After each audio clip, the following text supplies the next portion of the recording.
भारत में इंसानी हकूक़ की पामाली के ज़िम्मन में नांदेड़ में जमात इस्लामी की जानिब से प्रेस कॉन्फ्रेंस का इनेकाद।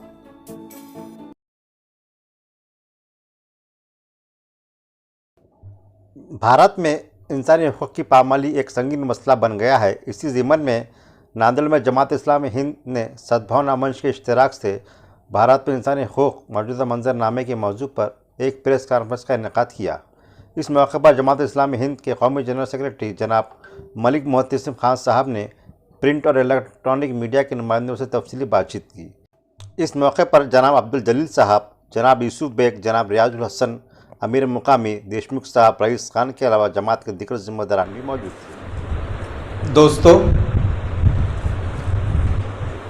प्रेस पर्सनल्स,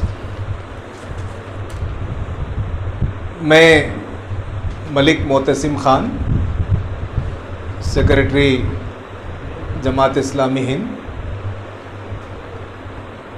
मेरी जानिब से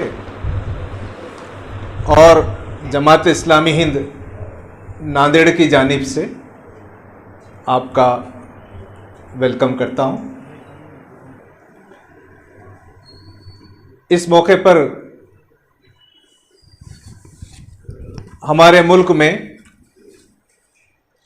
भारत में जो कॉन्स्टिट्यूशनल वैल्यूज़,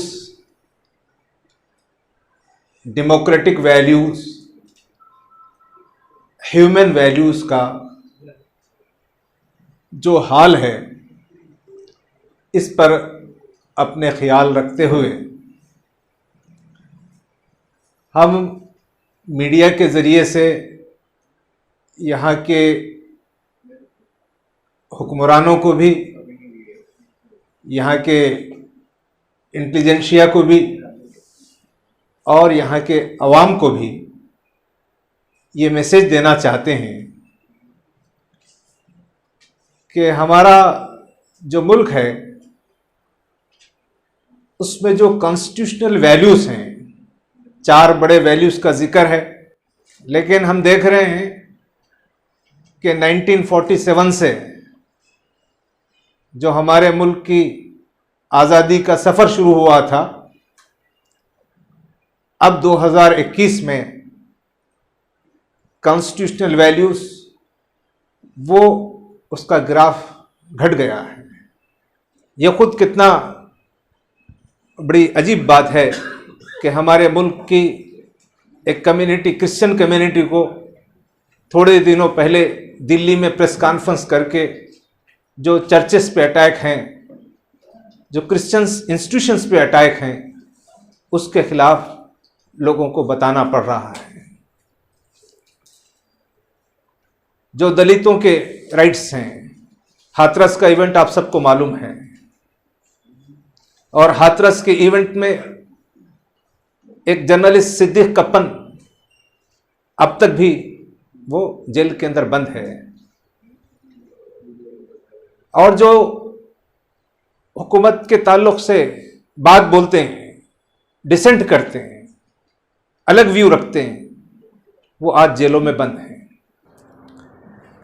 तो कोई लड़की हो या लड़का हो, उसको उसके एडल्टहुड के बाद, यानी जब वो टीनेजर से जब आगे निकल जाए, तो किससे शादी करे, कब शादी करे, किस मज़हब के आदमी से शादी करे, ये इसका पूरा पूरा हक मिलना चाहिए।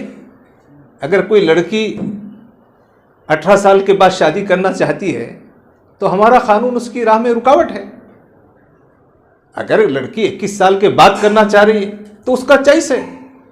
हम अपनी शहरियों के चॉइस पर हम पाबंदी जो लगाना चाह रहे हैं, ऐसी पाबंदियां ये खुद कॉन्स्टिट्यूशनल और ह्यूमन राइट्स और पब्लिक हेल्थ के खिलाफ है।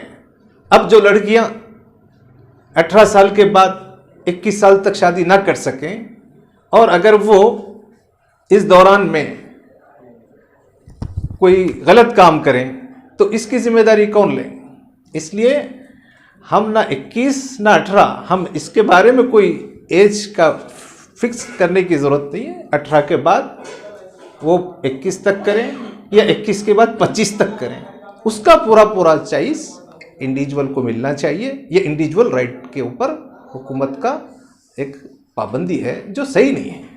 नहीं, ये तो जो है नहीं, ये सवाल तो वकील साहब से करना चाहिए। ये तो मैं तो जो है, हम तो इसलिए बैठे हैं कि अवाम की बात करें, और हुकूमत का जो कोई फैसला सही नहीं है तो हुकूमत के फैसले पर हम अपना दुख जताएं, अपनी उस पर निंदा करें तो हम निंदा करते हैं उसकी, लेकिन कैसे करना चाहिए इसके बारे में वकील साहब से पूछेंगे, और वकील साहब अगर उसमें कानून में गुंजाइश है तो बताएंगे। कानून की तो पाबंदी करना चाहिए, कानून की पाबंदी करना चाहिए। तमाम मसाइल का हल सिर्फ इख्तिदार की तब्दीली से नहीं है, लेकिन एक बड़ी हद तक हम उन मसाइल पर काबू पा सकते। वो किसानों का आंदोलन वो किसी एक कम्युनिटी का आंदोलन नहीं था, उसमें समाज के तमाम ही मज़हब के तमाम ही तबके के लोग थे, कम ज़्यादा। किसान, दुख की बात यह है कि मुसलमान किसान ही नहीं है। हाँ, तो किसान ही नहीं है, तो किसान रहने ही नहीं दिया गया।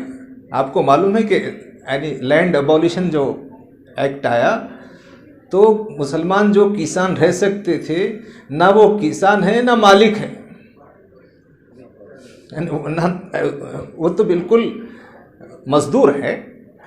तो किसान जो भी है उसमें छोटे मोटे थोड़े बहुत, उसमें किसान मूवमेंट एक कोई रिलीजियस मूवमेंट नहीं था, उसमें सब लोग शरीक। हमारी प्रेस कॉन्फ्रेंस का मैसेज ये है कि हमारे मुल्क में जो ह्यूमन राइट्स हैं, यानी किसी के काला होने की वजह से, किसी के दलित होने की वजह से, किसी के क्रिश्चियन होने की वजह से, किसी के आदिवासी होने की वजह से, किसी मुसलमान होने की वजह से, या कोई औरत होने की वजह से वो कमज़ोर नहीं है। औरत और मर्द दोनों को, हिंदू और मुस्लिम दोनों को, क्रिश्चियन और हिंदू दोनों को इस देश में दस्तूर ने सबको मसावी हुकूक दिए हैं, क्योंकि हमारा पैदा करने वाला जो है उसने हम सबको इंसान बनाया है। तो इंसान के हुकूक को मसावी तौर पे हमारे मुल्क के दस्तूर ने भी तस्लीम किया है। लेकिन आजकल इन दिनों खुसूसियत से क्रिश्चियंस को, दलितों को, आदिवासी को, मुसलमानों को उनकी शनाख्त की वजह से उनके साथ गलत बर्ताव किया जा रहा है। देश के कुछ हिस्सों में, मध्य प्रदेश में, राजस्थान में, दिल्ली के अतराफ व अकनाफ में, यूपी में मॉब लिंचिंग के वाक़यात हो रहे हैं। क्यों? एक हुजूम, ज़बरदस्ती एक निहत्थे आदमी पर सब मिलकर उसको मारपीट करके उसको हलाक कर देते हैं। ये किसने हक दिया है? तो क्या हमारे देश के लोग अपनी कौम के लोगों को हथियारे बना रहे हैं, कातिल बना रहे हैं? वो ये समझ रहे हैं कि वो कुछ हिंदू कौम की खिदमत कर रहे हैं, कुछ मुल्क की खिदमत कर रहे हैं। ये मुल्क की खिदमत नहीं है, ये हिंदू कौम की खिदमत नहीं है, बल्कि हिंदू कौम के नौजवानों को ओंडे बनाने की कारखाने हैं। तो ये मॉब लिंचिंग के इन इवेंट्स पे दलितों के साथ हाथरस में क्या हुआ, तो ये तो आवाम कर रही है। लेकिन पुलिस का रवैया भी कि जब विक्टिम उनके पास कंप्लेंट लेकर जाता है तो वो जो जालिम है उसको पकड़ने के बजाय खुद विक्टिम ही को निशाना बना रहे हैं। इसलिए एडमिनिस्ट्रेशन का, ब्यूरोक्रेसी का भी बहुत अहम रोल है।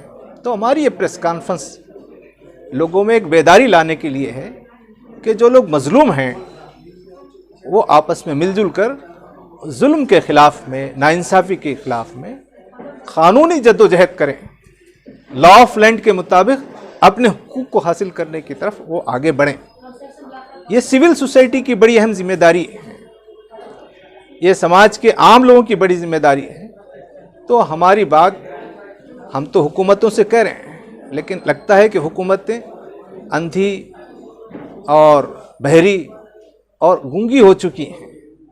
अब आवाम ही अहम है, जो ताकत का सरचश्मा है।